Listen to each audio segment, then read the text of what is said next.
Yeah.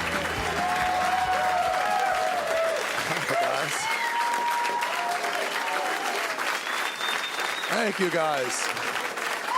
Thank you very much. Thank you. I appreciate it. It's very, very aggressive. Relax. Have you ever done this? Have you ever gotten into a conversation with somebody, and as soon as you start talking to them, like as soon as you start talking, you realize, oh, I don't want to talk to you at all. Like, no part of me wants this conversation. What do you do at that point? Like, what do you do when that happens? Walk away. Walk away. You are a liar. You'd like to be that guy. You would love to be that guy, but you're not that guy. Nobody's that guy, dude. What are you, just like that much of a sociopath? You're just like, I hear you. Boom. You don't do that. You just take it. That's what we all do. It fucking sucks. You can't go anywhere. You can't do anything. All you can do is go like look around the room. Hopefully they get that cue, and they never do. Most people would get that. If I'm talking to you and I'm like this the whole time, you'll be like, oh, I can see you're busy. Because you're a human fucking being. Those annoying people never read those cues. They're just like, where are you looking? Why are you looking away? What's wrong with you? What's happening? Look at me. It's horrible. I should just start walking away. That would be the best thing to do, right? You can't do it, but that would be ideal. I'm done letting people I hate choose how I live my life. I want out of that whole mess. I do it so much. And with those annoying people, it's the same thing. You're just stuck. They're like, hey, is that your time? I'm going to rape it now. Like, no, don't rape my time. My time is like, Ari, don't leave me. Like, sorry, dude. You're getting raped by her. Nothing I can do. You can't even stop. Like, I always know I'm about to get into the conversation, but I can't turn it around. They're like, how are you? I'm like, good. How are you? Fuck! Why did I do that? All right, start the clock. 10 minutes. Let's go. You can't stop yourself. You can't. It's like when you lock your keys in the car. You never notice, like, after the door's closed. I always notice when I'm like right there. When it dawns on me, and I'm like, oh no. I'm about to ruin my day. Why?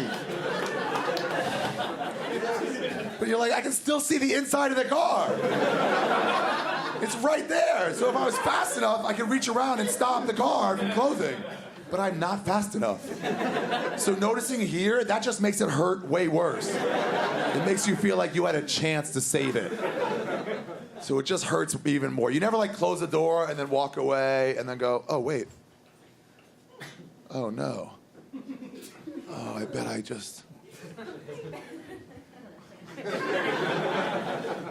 Yep, there they are. Well, at least there's nothing I could have done. It's never that.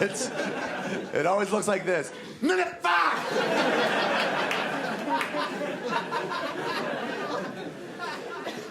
That's how it's with annoying people. You can't stop. I was talking to this girl in Los Angeles. She's so annoying. She's the worst. We never have anything to talk about. She's not even that annoying. We just have nothing in common. So when we talk, I'm just like, you're killing me. She's so annoying. Also, she has one arm. But, it's got nothing to do with the story. I'm only telling you because if you ever saw her, you'd be like, wait, I don't know, is that her or not? Because he didn't mention the part about the one arm, so maybe it's not her. That's the only reason I'm telling you. It's not why she's annoying, if that's what you think. I knew her when she had 2 arms. She was just as annoying then. The only thing that changed is one day her arm to annoyance ratio just shot the fuck up. That was the only difference. And she was yapping about something I couldn't care less about, and I'm doing the look around at all my friends, and she smelled. She stunk. She had that fat smell. You know the fat smell? Ugh. It's not every fat person has it, but it's like 1 out of 12 fat people. They're fat in a certain way, so that when they're showering, they can't reach under to wash under the belly fold. Like, you just can't get under there for whatever reason. I'm sure the one arm didn't help. And so what'll happen is sometimes an immigrant will just crawl up in there and he'll just die. He'll die of heat exhaustion or loneliness or starvation. I haven't read all the papers, but he dies. And then when you talk to them, you're like, how? There's no God, clearly. How do you smell that way? It's cool out. How do you smell this bad?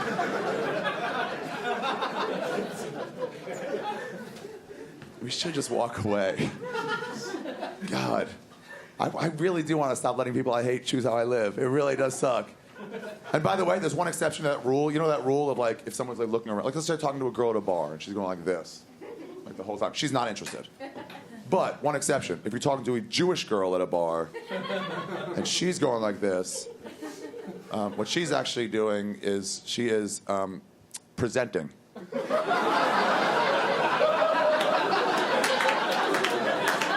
She is letting you know that she's in heat. Please continue pursuit. That's what she's telling you. Here's when I realized I did it too much in terms of letting people like choose how I live. I was in traffic, or not traffic, it was in the streets. You know when there's like 3 lanes, and you got like 2 lanes that are driving lanes, and then the right-hand lane is a parked car lane / super dangerous passing lane. And you got like 40 yards to pass, so you're just dead. You're just dead. So I was driving to the center lane one day, driving the speed limit, smoking a bowl like a gentleman. And somebody tried to pass me in that right-hand lane. They tried to like pass, and I do what any like normal civilized person would do in the same situation. I go, this will not go down today. And I put everything down. I try to speed up so they can't get in. But they've got momentum, and momentum's real. So they get in. But of course, I can't take it. I just can't accept that in my mind. It won't allow this injustice to stand. So I have to like swerve to my left and try to cut in and out of traffic, narrowly avoiding accidents, just so I can get back in front of that guy, just to restore order to the world. And it hit me, I'm like, why am I driving like a maniac just because that guy's late for something? Just pack another bowl, steer with your knee for a little while. Safety first, always safety first. And just cheer him on. You guys do drugs, right? Of course you do. Of course you do. You know what I'm fucking doing lately in my life? I'll get back to drugs in a second. But I liked this girl recently. You ever like somebody?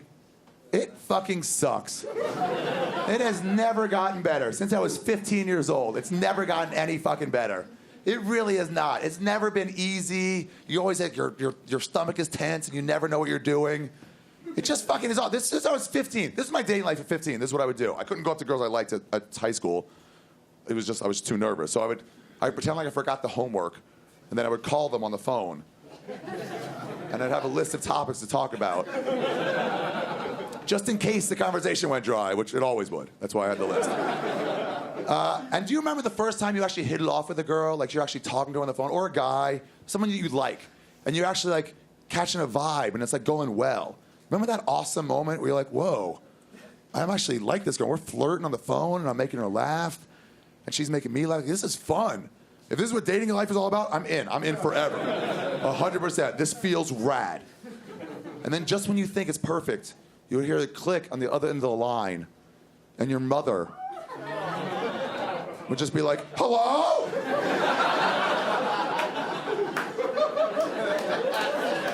No, I'm on the phone, Mom. I'm on the phone. Hello? Is someone on the phone? Yeah, it's me. The guy who said I'm on the phone. Hang up! Hello? There's no dial tone. I'm on the phone!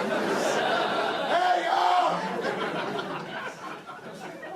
Ari, is that you? Yes! Hang up the fucking phone! Who are you talking to? Shut up! Shut your fucking mouth! I hate you! No, is it a girl? Fuck you! Fuck you, Mom! Every fucking time. What'd you think it was, Mom? Stupid idiot, Mom. You didn't stumble upon a spy ring, okay? It's your son trying not to be gay. Let it happen. I just remember thinking, like, someday it'll get better than this. Like, this is not good. But someday if I become successful or have some sort of money or become a man, like, it'll get better. But there's when I realized that's all full of shit, too. When I heard that Mel Gibson voicemail that he left for his wife. Do you guys remember that? He was screaming at her, screaming on a voicemail message to suck his dick in the jacuzzi more often. And I'm like, if it's not easy for Mel Gibson, what chance do I have? That guy's won an Oscar. I haven't done shit with my life. Like, my great legacy to the world, if I died right now, my great accomplishment would be that I once beat off 7 times in one day. Thank you. Thank you. I was in college. I was in Maryland. And I had to write a paper, and I'm very ADD about that stuff, so it's hard for me to sit and write. So I had to come up with a reward system for myself. So what I did was, for every hour that I continuously sat and wrote, I just earned 1 jerk-off. And it worked for a little while, it did. But by the 4th one, I was like, I don't even want to do this anymore. Why am I obligated because of a promise I made a long time ago? By number 7, I couldn't even feel anything. It was just complete, I was like ringing it for like, go! Do something! Move! Go! Have you ever seen a penis come when it's completely soft? It's really disgusting. It's really gross. That doesn't exist in nature, that thing. Not even like 5% hard, completely soft. Looks like a hungover frat guy. His friends are fucking with him. He's just like,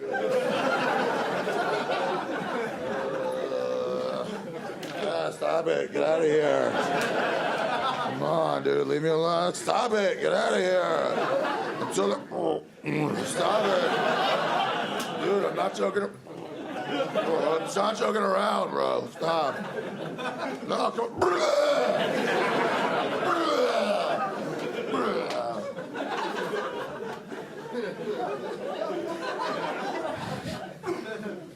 It never gets better. And then you finally find someone you like them. You need to learn how to flirt text well. That wasn't even part of the game 10 years ago. And now if you can't do that well, you will never get laid. You need to be able to say something witty, but also advance a relationship, but only that much. And then she has to come back and advance it like that much more. You have to do this stupid dance. Because if any of you were honest, where it's like, hey, we look like we're gonna fuck eventually, right? And you go like that, they're like, no, it's over now. You're a creep.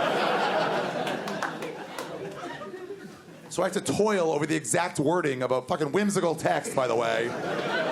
I'm using all my skills as an English major to no, that implies, we're not going, no, back up.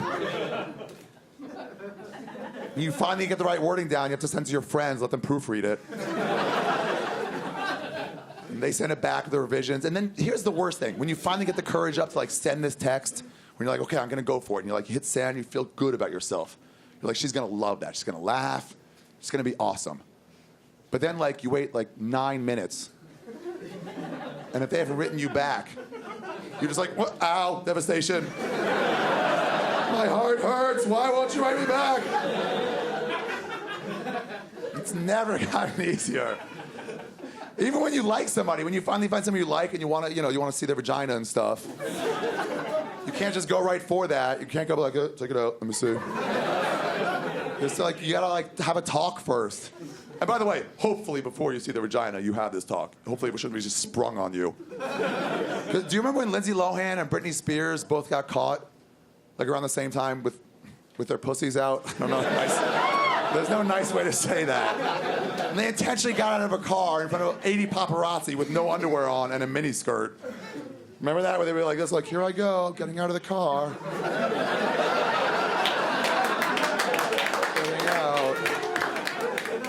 I left something in the glove compartment. I should go get that. Glove compartment. No, it was in my purse. Okay, I had it all.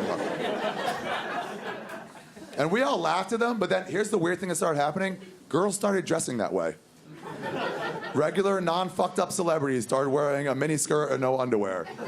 And so I saw it one day. I was walking into a nightclub in Las Vegas and some girl was dancing and she just went down a little too low. And then just out of the corner of my eye, I couldn't see it dead on, but just out of my periphery. Dude, when you're not expecting to see a vagina, it's very unsettling.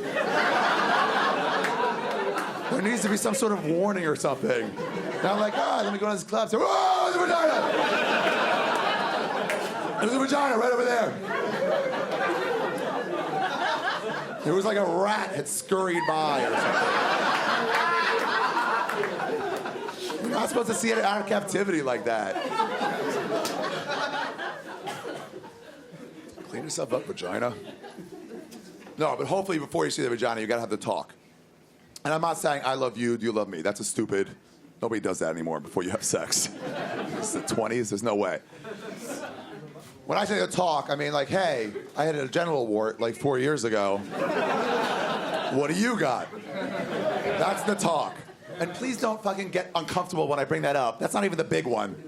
The big one is herpes. Nobody gets AIDS. But the big one is herpes. And that's 1 out of 4 people, which means fucking a quarter of you in here have full-blown herpes. And you're all looking all weird because I brought up some other shit. Fucking that's how you have to talk. You have to share. If you get uncomfortable now, how would you be in an actual conversation?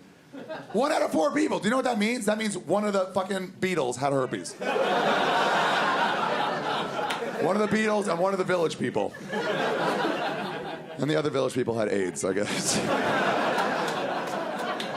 That's what 1 out of 4 means. That means it's pretty common. I don't have it, but a bunch of you do.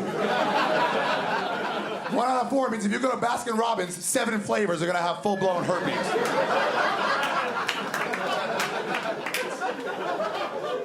Baseball Nut Crunch, Rocky Road. I don't know what they'd be. No, you gotta share so you can both make an informed decision about whether or not you wanna go through with this or not.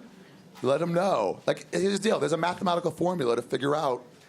You take like how much am I attracted to you times what have you had before divided by how hard is my boner, and you get a number, and then it's a simple over-under from there. That's all it is. If you tell me you had a rash when you were 19 and it lasted for 4 days and has never come back since, I'll be like, I'm gonna chance it. Thank you for being honest, but yeah, let's go for it. But if you tell me you have AIDS, like a full case of AIDS, that's a lot different. At that point, you have to be really hot for me to go through with this. Like a 7 or above. Not crazy, still gettable, you know, not crazy hot. You gotta share. Even if it's uncomfortable, find a way to work into the conversation somehow. Just be like, oh, it's so cold out, you know, it's terrible. You get those cold rains, and it's like, just gets into your bones, and like chlamydia does a lot, you know?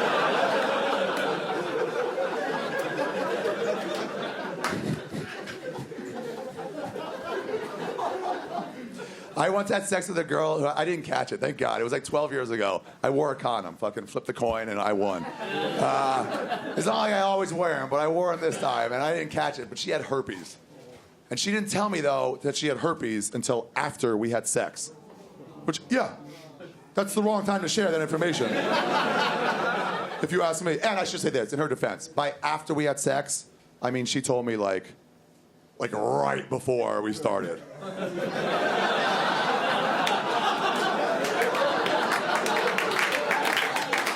There's no way I'm stopping at that point.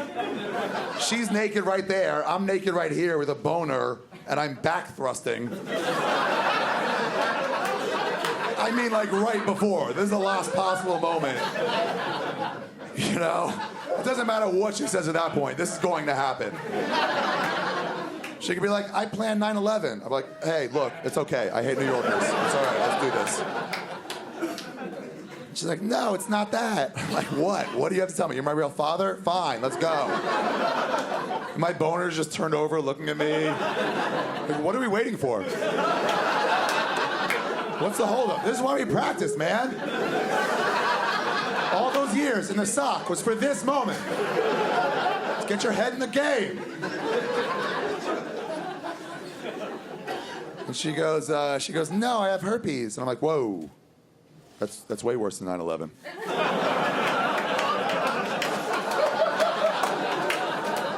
At least after 9/11, you could rebuild.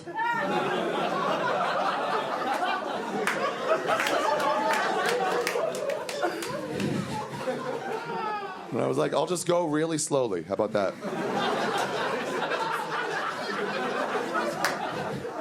I didn't catch it. It worked. I don't know.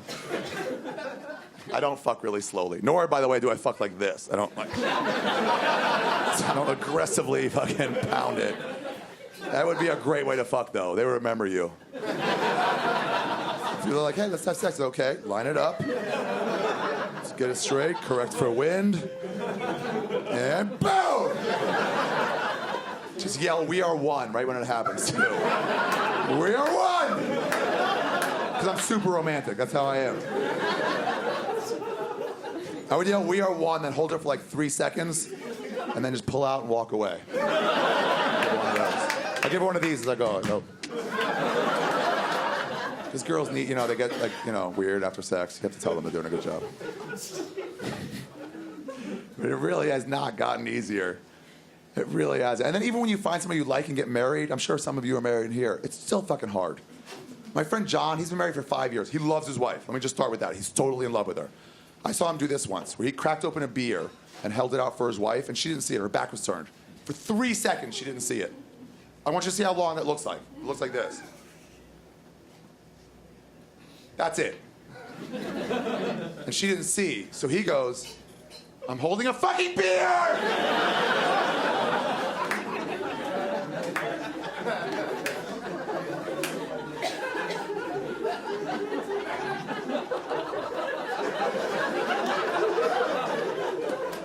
She's like, well, I didn't see you. Well, I'm holding it like an asshole. And that's the level you're hoping to achieve. Like, that's what you want to get in your relationships. I think I know why. I think I know why every married friend I know fights just like all our parents did. Because they make this huge mistake that every married couple makes. They decided to live together. I know it seems stupid, but it's a horrible idea. Don't make a roommate out of somebody you love. Those are horrible people. It never is going to work. Here's why. Here's why. When you live with somebody, you're wrong half the time. Half of any situation that comes up, you're going to be wrong. I live alone. I've never been wrong before. It's never, ever happened. Here's, for example, one time I was eating Chinese food in my apartment. I was naked and I was eating Chinese food. It was like 2 p.m. I wasn't ready to start yet.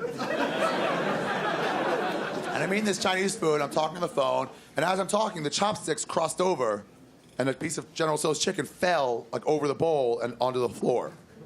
I tried to catch it, all was falling out of the air with the chopsticks. But as soon as I tried, I was like, are you crazy? Did you really think you had any shot in the world at that? Miyagi tried for half a century and never got it. Your first try, a target moving away from you? Really? The hubris involved to think I had any chance. Here's how close I got to catching the chicken out of the air with chopsticks. I hit it with my wrist. And I forced it down faster. That's how close I was. As soon as I tried, So I was like, all right, I gotta get that chicken. But I was on the phone, so I was like, I'll get it when I get off the phone. But then I talked for like another 30 minutes, and then I got call waiting, and that call lasted 45 more minutes. And then I got late, and I had to leave. So I quickly put some clothes on, then I left, and I came back like 10, 11 hours later, and I'm running to the bathroom, because as soon as you touch your keys to go inside, like you've had to pee like you've never had to pee before in your life. What is that? Where you're like, oh, I'll be in 1 second? Nope, maybe 5 seconds. Just to make it way harder to go in now. Fucking idiot bladder. You can't wait 10 seconds? So I get it open, I'm running to go to the bathroom, and I saw the piece of chicken was like still on the floor there. And I was like, crap, I gotta get that. It's been there all day. That's really disgusting. But then I went to the bathroom, I got sidetracked, and I started the vaporizer up.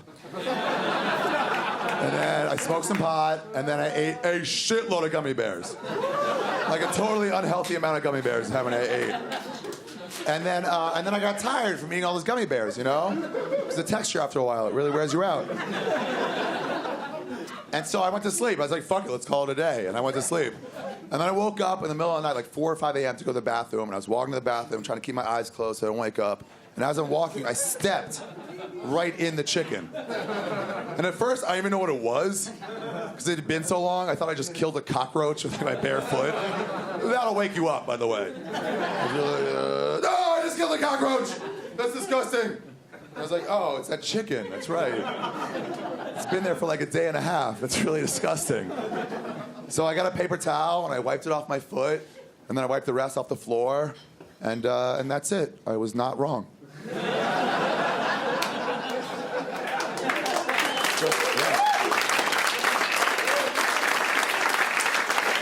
was just some stuff that happened one day. That's all it was. But now, try telling that same story. Try telling that same exact story and change one detail. Add a wife to the story. See how far you get in that same story. See if you get all the way to the end where you get to smoke pot and eat gummy bears and go to sleep. While chicken is lying on the floor. See if you get that far. You won't. First of all, you're not going out with chicken lying on the floor. First of all, you're not eating naked in your own goddamn house. Like a man. You gotta put clothes on like a chump. Here's how far you'll get in the story. I'll just tell you. Nowhere. That's how far. This is what will happen. You'll drop the chicken. You'll make the mental decision to not immediately pick it up. And you'll start to walk away. But you won't even get that far. Here's how far you'll get. Drop, decision, here. That's it. That whole story, this is how far you get. Until you hear this voice going, what the fuck do you think you're doing?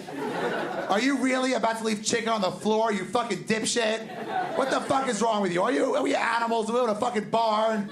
You fucking monster. Pick up the goddamn chicken. You're 6 years old. What the fuck is wrong with you? And you'd have to be like, no, I'm sorry. I'm not 6 years old. We don't live in a barn. I apologize for leaving the chicken on the floor. I should not have left it on the floor. That was a mistake on my part. I should have picked it up right away, and I was wrong to leave it on the floor. I apologize, first of all, for putting you in the position of having to yell at me. And second of all, for disrespecting this household, which I shouldn't have done. I should have picked it up right away. In fact, that's what I'll do now. I'll just do that now. I'll pick it up. And this is what I should have done in the beginning, and I'm sorry I didn't.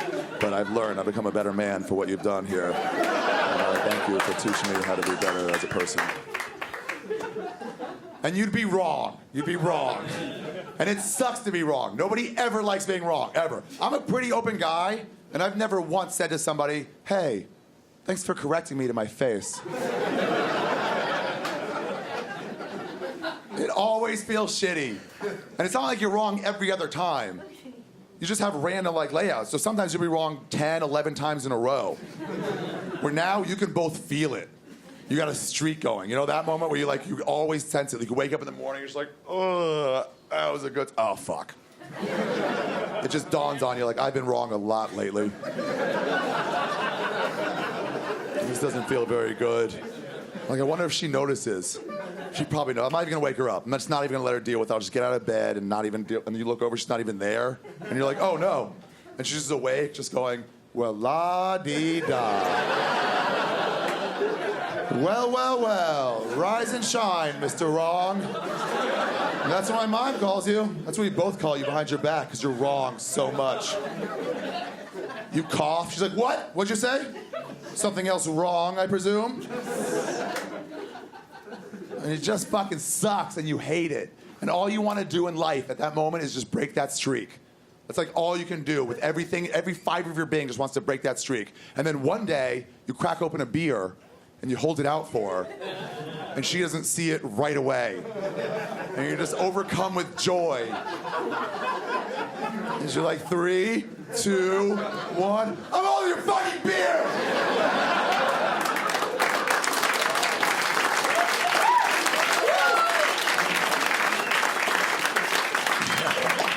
And all your friends are like, what are you guys really fighting about? Don't live together. It's just horrible. And don't have children either. Who's having kids? Stop having kids. They're really annoying. They're hard. I'm sure if you have kids, your kids are the ones that are not annoying, but The rest of them. Nobody ever sat down on the plane next to a 4-year-old and went, oh, good for me. This will be a really pleasant experience. No, we all hate kids. They're horrible. You know who does not get lice? Adults. Kids are awful. My friend Steve and Tracy have this kid, and he's like 2 or 0 or 7 or something. I don't know. He's undeveloped. And we're all at a Super Bowl party at their house, and this kid tried some food he didn't like. He's like 3 years old. And when they try food at that age and they don't like it, they don't handle it very well. It's not like you or me. If you or me like, tried some food, I'd be like, weird. Is that cheesecake? It is, right? Yeah, I don't like cheesecake. Yeah, I know. And I'm a sweets guy, so you totally think I like cheesecake. I totally get where you're coming from. But nonetheless, I don't like cheesecake, so you can polish that off if you like. At 3, it's not that pleasant an experience. At 3, they just start, like, convulsing. Their body is rejecting this outside pathogen. I don't like it. I don't like it. Mom, I don't like it. And I don't blame him. At 3 years old, you've had like 8 real meals in your whole life. It was breast milk for 2.5 years, and then it started with food. And the first 6 meals were fucking good. And this last one was, oh, this is disgusting. Like, he just learned that food could be bad. His understanding of the world has been lessened by what's currently in his mouth. You know, he's got nothing to compare it to. Me, it's like, yeah, cheesecake, I've had it before, don't like it. Him, there's like, oh, hatred exists.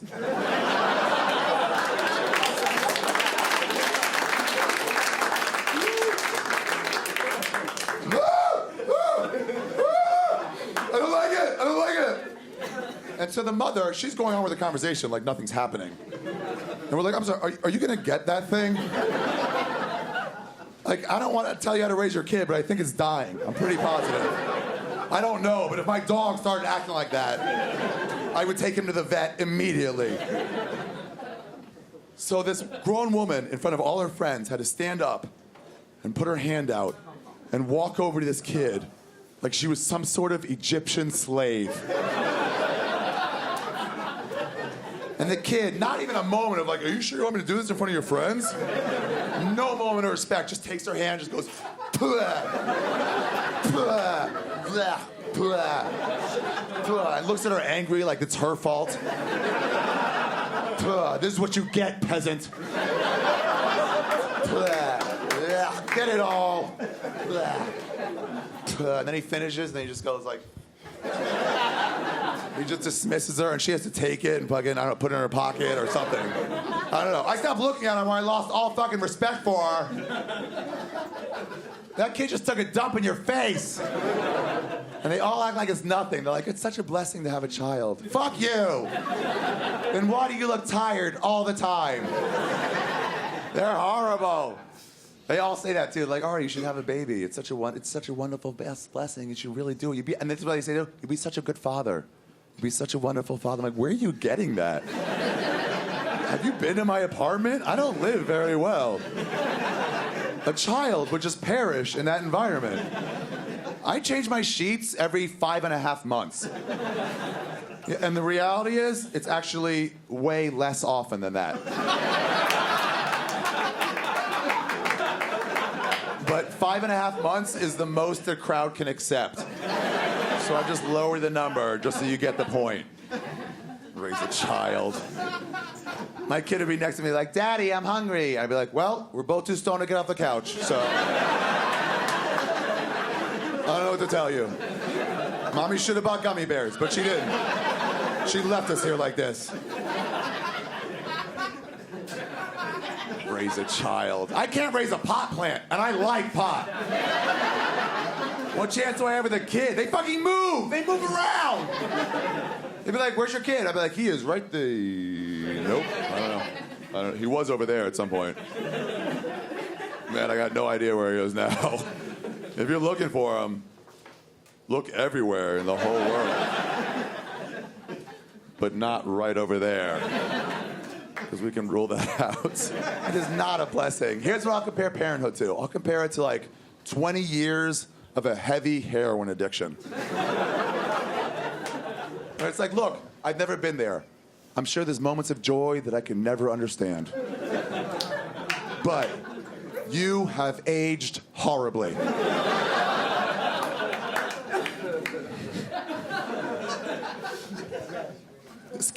This kid on a plane, I was on a plane from Indianapolis, and this kid, he's like 2 years old or something. He started touching my face. It's just some kid, not my kid. He was just going like, it was so fucking... Whatever, I don't want to talk about it. It makes me so mad. Like, I clearly don't want to talk. I'm leaned up against the window. Whatever, all right, I'm not going to talk about it.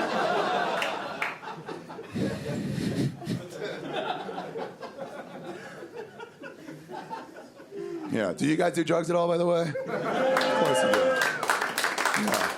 I'm a fan of drugs. And there's a lot of drug addicts that are like snobs about it. And by the way, we're all addicts. If you take it a lot, you're a fucking addict. Relax.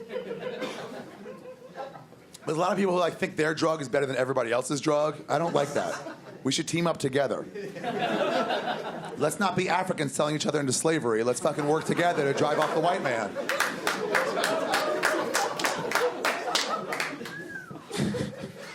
Alcoholics are the worst about judging other people, by the way. They're like, oh, you do drugs. I'm like, please, your drug got legal. You got lucky. You're not better than us. You should kind of commiserate with our feelings. I don't care what you do, whether it's like meth or heroin or weed or coke or anything, in the privacy of your own home, I feel like you should be allowed to do it. And, by the way, I should say this. If it's coke, please just do it at home, because you're really annoying. You're really, really annoying. All my cokehead friends, like, can I tell you a story? Like right here, like 9 times in an hour, and I'll scare everybody? Won't that be fun? No. It's not a social drug. Stay home. I like pot. I'm a pothead. Yeah, that's a lot of you, right? People tell me you can get in trouble here in New York. And I was like, really? That seems stupid. It's just a little weed. I never like had to go to a dealer. I started smoking pot in like the legal-ish system of California. You know, where you just go to a doctor. You know the deal. You've all heard of it. It's so fucking stupid and crooked. You just make up any disease that's ever existed. If you can think of any disease that's ever existed, you are sick enough to get your medical marijuana prescription. You were like, oh, I just feel really polio-ish today. Light it up. It's so stupid. And you have to renew your prescription, or whatever it's called, prescription. You have to renew it every year. Whatever.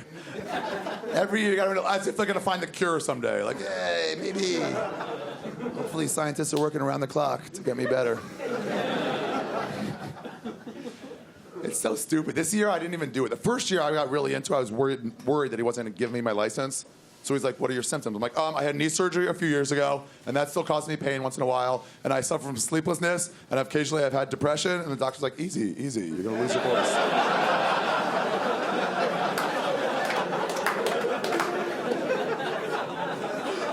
You had me at here's $40.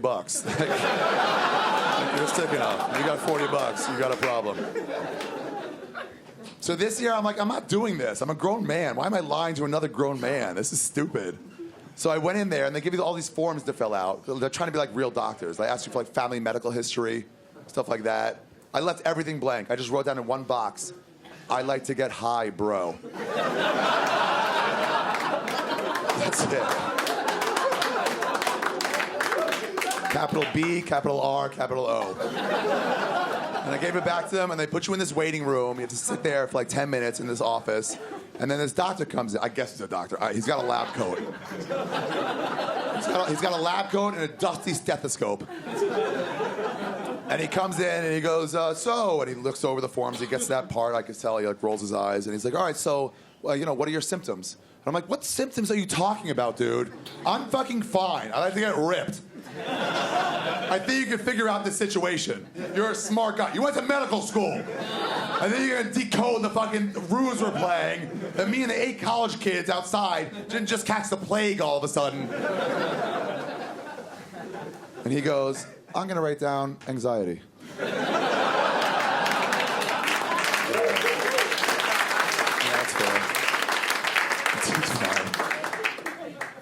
think it brings people closer together, pot. I really do. Because the first time I was leaving a dispensary, it just is sort of a social thing. It's weird, though. Sometimes people are like, hey, you smoking pot? Can I get in there with you? Ew, who are you? No, but the first time I was leaving one of those dispensaries, a pot store, I remember leaving and rounding the corner. As I was rounding the corner, this black guy was rounding the corner coming in. It was like this thuggish-looking black guy. And normally, we'd have nothing to talk about. It's not even a racial thing. It's just we have no jumping off ground at all. He was wearing a throwback jersey. I don't even know what sport it was. And I was wearing a cardigan. You know what I mean? The odds of us becoming besties is very low. But I realized where I was coming from, that pot store, and where he was going to, that same pot store. And as I passed, I looked him square in the eye, and I just go, fuck yeah, weed. And we high-fived right there on the sidewalk. Yeah. I walked away thinking this is a really beautiful thing that brings people together like this.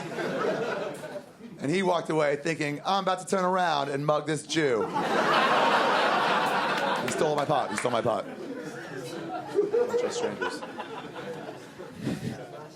I had a lady boo me for pot once. She booed me. I'm sorry, it wasn't when I was on stage. I was out. I was in the world. That's why I'm so upset. I was just like walking and I mentioned marijuana on the phone and she walks by and she goes, boo! You can't boo me here. I'm a human being here. I have feelings here. I was like, what's your problem? She goes, I don't like pot. I'm like, yeah, I know that. From when you yelled boo in my face, I could tell.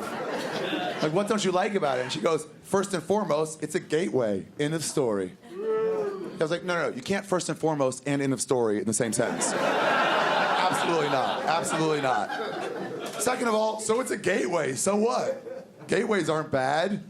Gateways are good things. Fucking Narnia had a gateway.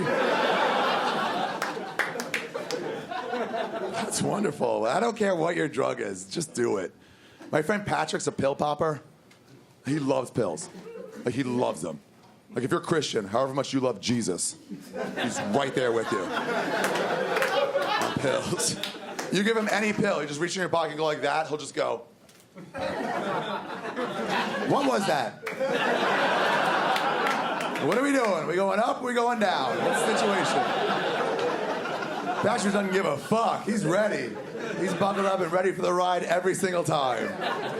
He just wants to know if he needs vodka or water tonight. That's his only question. He's like, estrogen? Heard of it. Let's go.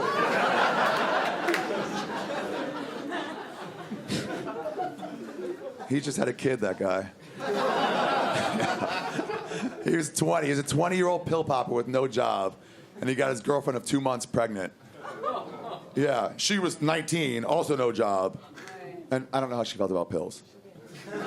I know one pill she did not like. But I don't know about the rest of the pills.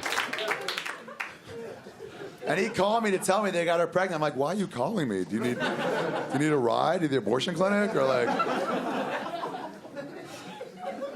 And I'm like, what happened? He goes, we just got unlucky, I guess. What is that? Did a condom break? What does that mean? He goes, oh, no, I just blasted away inside of her every single time. It's crazy how unlucky you got, dude. You got crazy unlucky. So I'm like, what are you going to do? And he goes, we're going to have it. And I'm like, what the fuck are you talking about? You can't have a baby. You're a 20-year-old pill popper with no job. If you've ever believed in a woman's right to choose, this is the time to choose. I'm pro-choice. I don't know if you guys are, but I'm pro-choice. As long as the choice is to get rid of that little monster as soon as possible. Here's why. I'll tell you why I believe in abortion should be legal. It's because I was raised Orthodox Jewish. And in the Old Testament, in the Talmud, there's a passage that says this. It says if someone is coming to steal from you, you're allowed to defend yourself up to and including the point of killing them in order to defend your money. Right? Abortion, that's the same thing. It costs a lot of money to feed a kid, so he's gonna steal that from you. So kill it. Jewish Jesus commands you. He commands you to kill it. I think I'm interpreting that right. I don't know. And I'm like, so why are you gonna have it? This is about a year and a half ago is when he called me. I'm like, why are you gonna have it? He goes, the due date was today. It was December 28th. He goes, the due date is on December 28th, so we didn't want to have it, but we felt like that'll be a Christmas present to us. Like it was a sign. And I was like, okay, first of all, the 28th is not the 25th. You can't just be like, God is trying to show us, and close enough. It's not fucking... He would have gotten it right. He has that capability. Second of all, what kind of present would that be? That's a horrible present for you. Unless it's a stillborn, I have no idea what you're talking about. He's 20. That would be the best case scenario for that guy. If that was me in his shoes and it came out stillborn, I'd be like, oh no. Well. I feel like I should take this opportunity to break up. You make terrible decisions. Just get out of there. Who's having kids? They're awful. All my friends are having kids and buying homes. They're all buying houses. And they always look down on us like they're better than us because we have apartments.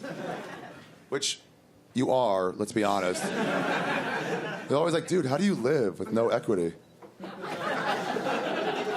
I don't get it. How do you stay alive? You have no equity in your life, and yet you manage to stay alive. I don't get it. And I'm like, first of all, I don't know what that word means. Second of all, I never miss equity.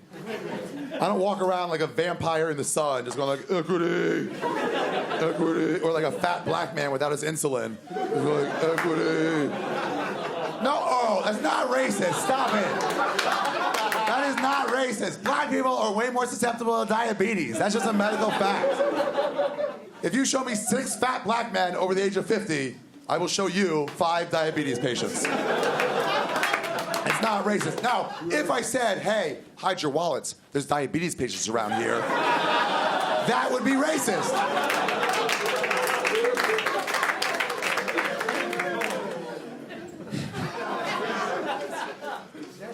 I can't believe this kid fucking touched me in the face. It's so goddamn rude. It was just like this. Like, when I sleep, I have like a mask on. Like I'm an old like movie starlet from the 40s. I have the neck pillow. I'm leaned up against the window. I clearly don't want my friends. I definitely don't want a fucking kid touching me. So I had to turn to the mother. Which I'm so fucking mad about this. But I had to turn to the mom. I'm like, excuse me, get your kid's hand out of my goddamn face. Now, obviously, I didn't say that. What I did is I picked up my mask and I went. I'm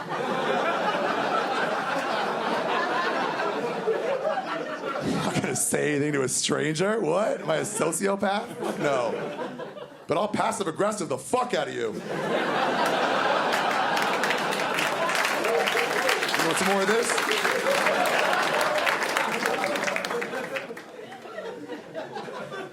So this mom, she put the baby on the other lap. She goes, oh, babies, what can you do? I'm like, what have you tried to do? Tie his hands behind his back. Do so much that you haven't even started. Idiot fucking baby touching me with his gross hands. And then she moved to the other lap, and I went to sleep, and then I was sleeping and dreaming for like 30 minutes, and then I woke up just to the most horrifying... I was sleeping, and then I just felt like... a hand just exploring the insides of my mouth. In my mouth! I could just taste like Oreo cookie and dirt and boogers. What is happening? This kid started fish hooking me? That's not legal in wrestling! This is real life. So I turned and was like, what the fuck, man? And I realized that, and she got mad at me immediately. She said, excuse me, don't talk to my child that way. And I was like, no. You had your chance to get involved. And you did nothing. And then your vaginal discharge went in my mouth. It's disgusting. All right, I'll tell one more story and then we'll leave. Then we'll pull out 2. It's not a negotiation. And if it was a negotiation, you're negotiating with a Jew. You just picked the wrong guy. You're like, you don't have the capabilities to hang with us in this. 1.5. 1.5? All right, no, but good one. I like the technique. All right, I'll tell you a half. Go ahead. Not bad. Here's a half story. It's not a story, it's just a joke. I, like many of you, practice birth control. And many of our birth control methods is pulling out. The safest and most consistent and longest lasting method of birth control in human history. We all should use condoms, but there's all been points where you're like, I got this one. But let me just tell you this, pulling out is a two-way street. It's not like the pill where it's all for you to take control of. Pulling out, we both need to have some responsibility here. Because it takes us to say, hey, I'm about to come right now, I gotta pull out. And it takes you not to say, oh, no, wait, just one more second. Please, a little bit more. Please, one more second. Not yet, just a little more, just one more second. This more seconds? What are you talking about? More seconds? What a crazy cartoon life you live in. Look, I led with my best offer, okay? If there are more seconds, I guarantee you we wouldn't be talking right now. I'd still be choking you. More seconds. Wouldn't that be nice? No, we got like, when we got like 5 seconds left, we got like, hey, like a voice on our shoulder goes, hey, you got like 5 seconds left, you gotta pull out. But then another voice on your other shoulder goes, listen to yourself. You still have 5 seconds. This is the best part. Don't waste it. This is the center of the watermelon right now. Enjoy yourself. So you're like, okay, so you wait until like 2, 1. No, there we go. There we go. I don't know. I really don't know. It was right on the line. It was right on the line. I'm not really sure.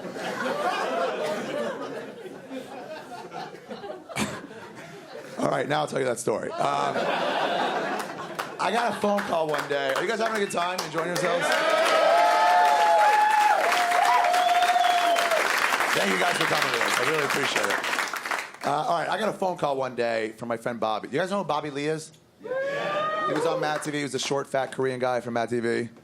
He's a friend of mine. LA fat. Maybe not here.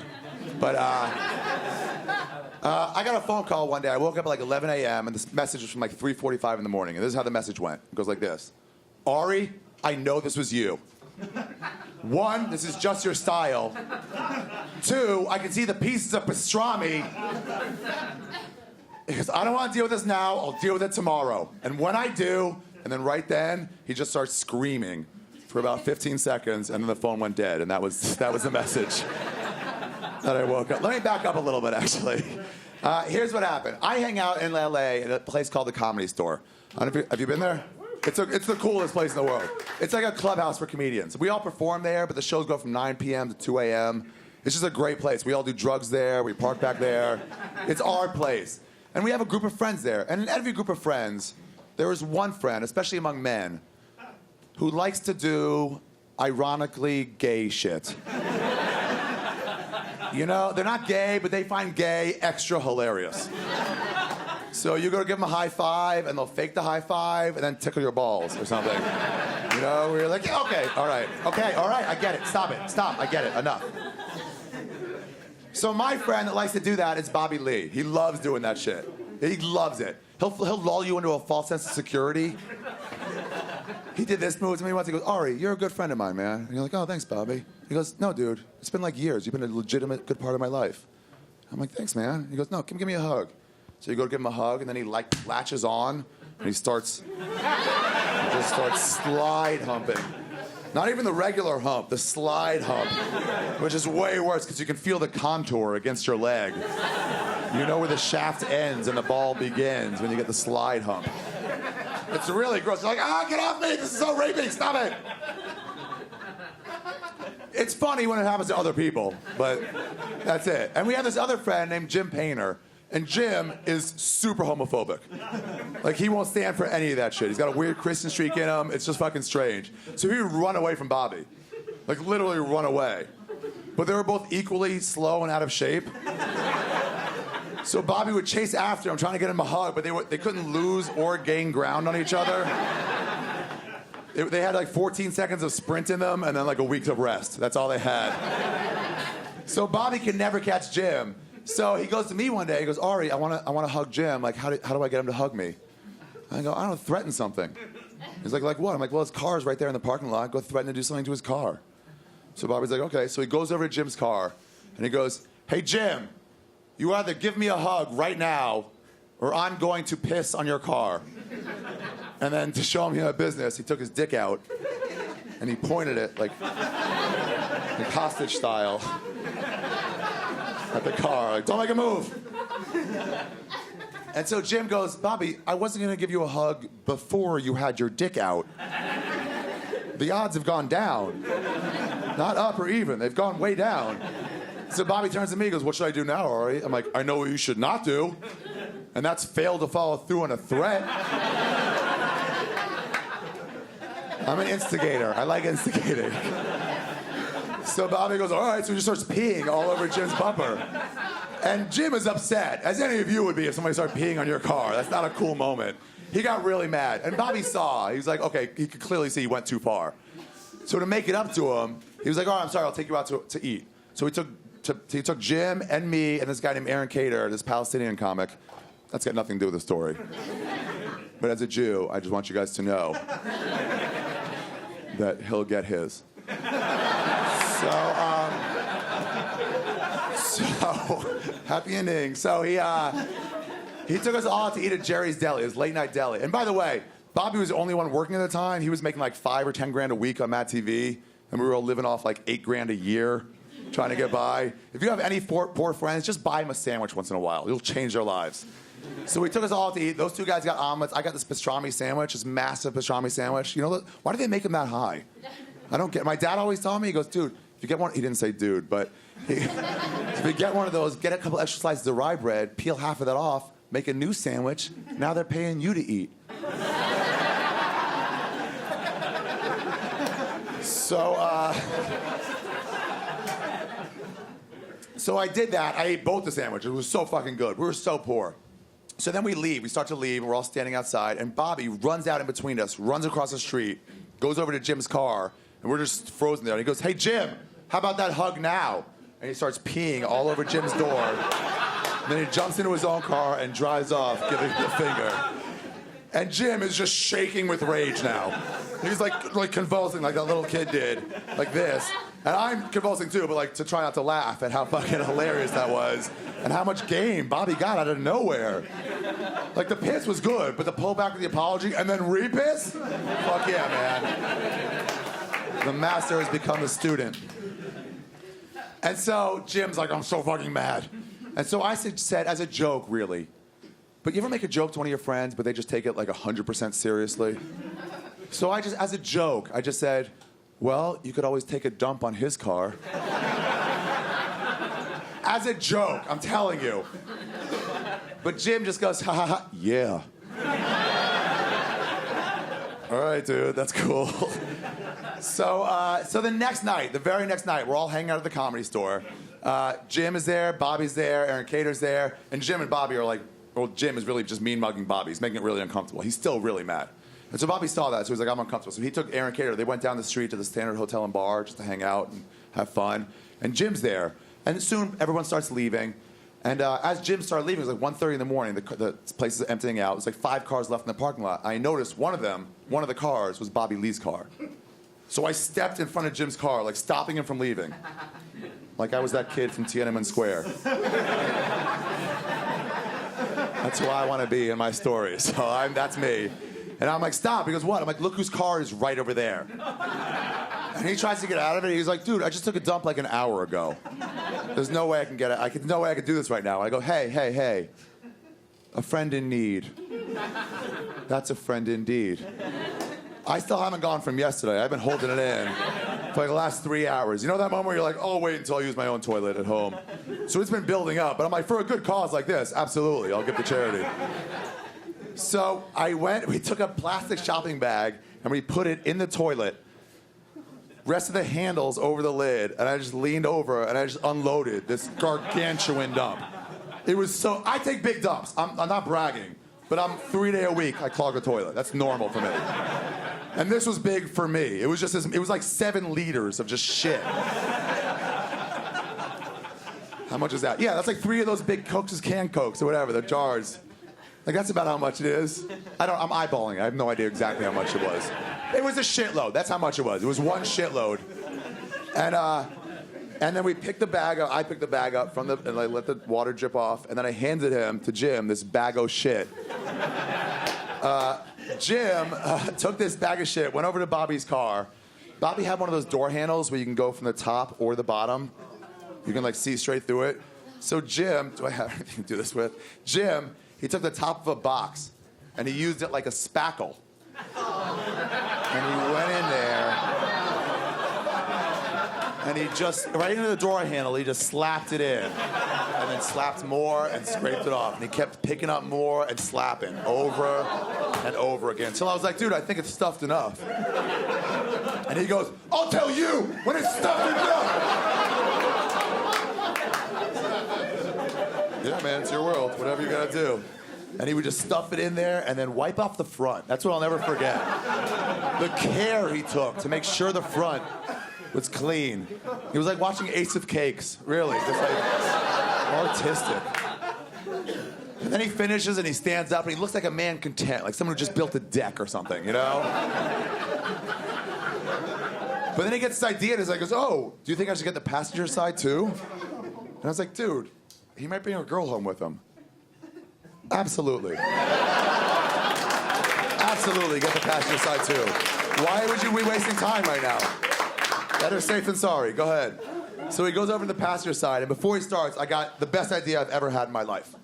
I go, stop, wait. And I opened up the door, and I leaned over, and I turned the windshield wipers on high. Not the motor, just the windshield wipers. And then we closed the door, and then he fucking respackled and stuffed in here, Oreo double stuffed it, really got it in there. And always wipe it off. I'll never fucking forget that. It'll haunt me till I'm dead, the way he would carefully, like.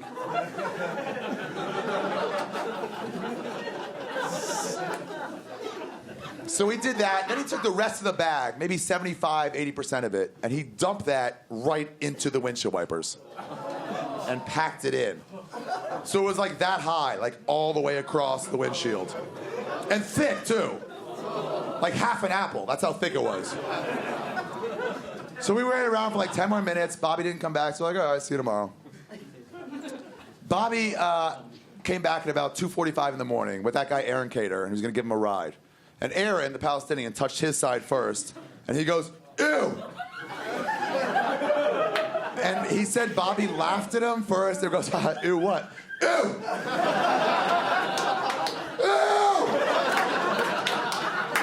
It was like a double ew. The first ew was like, oh, what is that, condensation on my car? That sure is gross. Nothing worse than that. I haven't washed my car in a week, and it can mix with water, and now I have that on my hand. That's the worst possible scenario. Nope, it's shit. It's human feces, I think. I have no idea.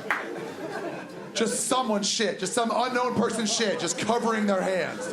Like they were about to draw a Thanksgiving turkey. With nowhere to go to wipe it off, by the way. The Comedy Store's closed, so there's no running water. So they had to try to, like, wipe it off on the cement. That's not the ideal way to get shit off your hands. If you're anything like me, you've ever been wiping, and you know how you don't like break all the way through the toilet paper, but you just like you breach it. So your finger doesn't even come through, but it just goes to the edge and sort of explores. It's like Jack Nicholson in The Shining.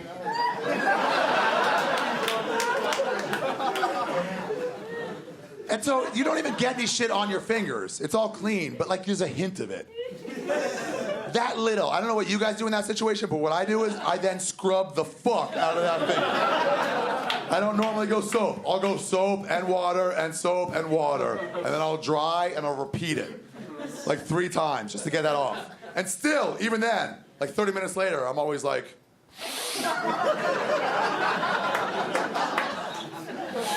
I can still smell it, bro. Now imagine a handful just covering your hand of someone else's shit. Some unknown person's shit. There's a lot of levels of when you have shit on your hands. There's like different types. The best level, like the top level of the ladder, that would be when you have no shit on your hands. That's the best level. You want to be on that level almost all the time. Then the next level down is when you have some of your own shit on your hands. That's bad. Yeah, sure. But we've all been there before, and we'll all be there again. Let's not judge anybody. Then we take a really big step down, and it's when you have someone else's shit on your hands. But maybe somebody you know, maybe. Like the two of you. You guys are sitting next to together for like the last hour and a half. You don't know each other. But you could be like, well, obviously I don't want shit on my hands. But if I have to have somebody's shit on my hands, you look pretty normal. You don't look homeless. Sure. I mean, don't shit right on them. Shit in a glass, and I'll just dip them in there. I'm not a freak. But gun to my head. Yeah, okay, fine. And then the last level is when you have some unknown person's shit on your hands. Could be hobo shit. It could be hobo AIDS shit, and you would have no way of knowing. And that's what they had, just covering their hands. So they had to walk down the street back to the Standard Hotel where they were with their hands out like this. Like they were waiters at a fine dining establishment. But a restaurant that only served human feces. But they'd still be snooty about it, probably. They'd be like, yo, shit, sir. So they went to the door of the Standard. They're like, hey, can we use your bathroom? We were in here before. And the guy behind the door says, yeah, but before, you didn't have shit covering your hands. So no, you can't use my bathroom.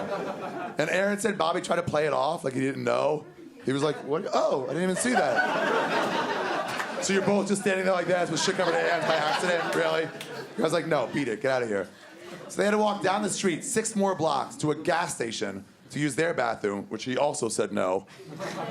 But he did offer one piece of kindness. He goes, I will let you use the hose.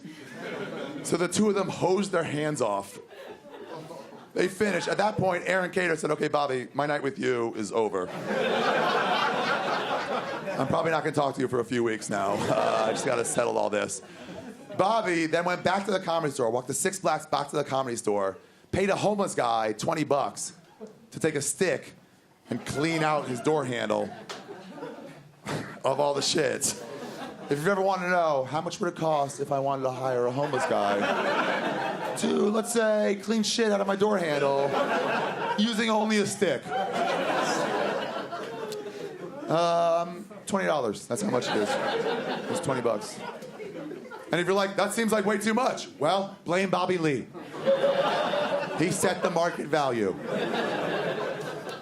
So the guy opens the door for him, and Bobby gets in, and he closes it, and the guy like leaves, he curtsies or whatever, I don't know, clocks out. I don't know what homeless people do when they're done, but he left, went to, I don't know, spawn new homeless people. And then Bobby gets in his car, and right then is when he called me. And he goes, Ari, I know this was you. 1, this is just your style. 2, I can see the piece of pastrami. And he goes, I don't want to deal with this now, I'll deal with it tomorrow. And when I do, and then right then you can hear the keys sort of jangling, and you can just hear him going to the ignition. And I was just so overcome with just sheer joy. I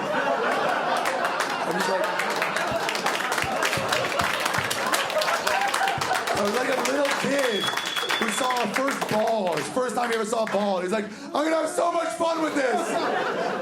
It was like I've never understood the Christmas spirit before this moment. I was just like, I get to be there for it. I get to hear this happen and witness it.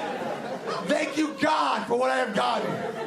I can only compare it to this. I can only compare it to the moment black people must have felt like in that moment right before Obama got elected. Where it's like, this is gonna happen.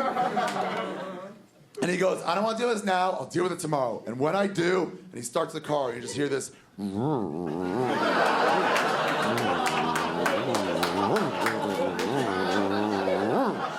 As the windshield wipers just struggle under the sheer weight of all this human feces and pastrami.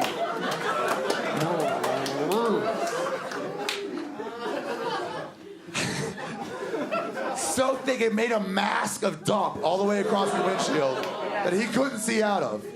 He said he couldn't drive. I was like, why didn't you just use like the sprayer thing? Like later, and he goes, yeah, I tried that. That just made shit mud. And I asked him what he did. He goes, I couldn't see anything, so I had to drive to a car wash, but I couldn't see to go to the car wash. So I had to like roll down my side window and have my head out the window as I drove. But he caught a waft of fucking shit and mustard coming across. So he had to find which way the wind was blowing and drive with that. So he goes, Ari, I don't want to deal with this now. I'll deal with it tomorrow. And when I do, he goes, no! No! Why? It was the sound of a man breaking. That's what it was. And it was the best dump I'll ever take. You guys, I'm done. Thank you very much, everybody. You guys are fucking rad. Thank you so much for coming. Thanks, you guys. Appreciate it. Have a good night.